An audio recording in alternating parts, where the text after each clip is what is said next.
કાશ્મીરના પુલવામા ખાતે શહીદી વહોરનાર દેશના વીર જવાનોને શ્રદ્ધાંજલિ અર્પણ કરવા માટે પોરબંદર મહેર શક્તિ સેના દ્વારા સંસ્થાના કાર્યાલય ખાતે શ્રદ્ધાંજલિ કાર્યક્રમ રાખવામાં આવ્યો હતો, જેમાં મોટી સંખ્યામાં સંસ્થાના આગેવાનો જોડાયા હતા।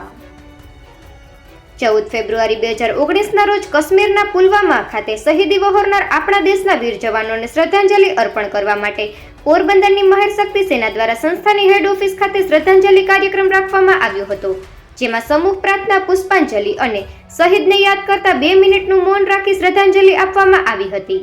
કાર્યક્રમમાં શ્રી મહેર શક્તિ સેનાના ઉપપ્રમુખ પરબતભાઈ કડેગિયા, મહિલા ઉપપ્રમુખ મંજુલાબેન બાપોદરા, સમાધાન સમિતિના અધ્યક્ષ નવગણભાઈ મોઢવાડિયા, મહામંત્રી રમેશભાઈ કેશવાલા, પોરબંદર જિલ્લા પ્રમુખ માલદેવભાઈ ઓડેદરા, કુતિયાણા તાલુકા પ્રમુખ વિજયભાઈ ઓડેદરા, પરબતભાઈ સુંડાવદરા, વેજાભાઈ ઓડેદરા, રાજુભાઈ ઓડેદરા, નાથાભાઈ ઓડેદરા, વાલીબેન ભૂતિયા, ચનાભાઈ કારાવદરા, રવિભાઈ ઓડેદરા, મીતભાઈ ઓડેદરા સહિતના સંસ્થાના હોદ્દેદારો અને સદસ્યોએ હાજરી આપી હતી। નિપુલ પોપટ, પોરબંદર ટાઈમ્સ।